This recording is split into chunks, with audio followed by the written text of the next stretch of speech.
আসসালামু আলাইকুম। আপনারা দেখছেন Kuwait BD news. Kuwait fire force Mubarak Al Kabir corporate এলাকায় একটি পরিদর্শন অভিযান পরিচালনা করেছেন বিভিন্ন দোকান ও বাণিজ্যিক প্রতিষ্ঠানে। কুয়েতের ফায়ার ফোর্স আজ মঙ্গলবার সকালে সাবা আল সালেম এলাকায় একটি পরিদর্শন অভিযান পরিচালনা করেছেন।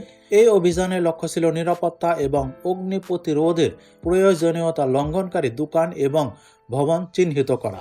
যে সমস্ত ভবন ও দোকান মালিকরা কুয়েতের আইন ফলো করে কিনা।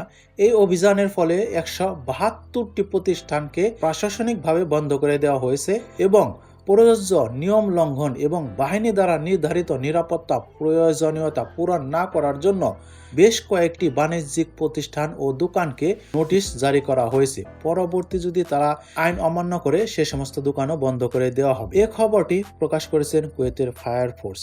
এই ছিল আজকের সংবাদ শিরোনাম। সবাই ভালো থাকবেন, সুস্থ থাকবেন। আল্লাহ হাফিজ।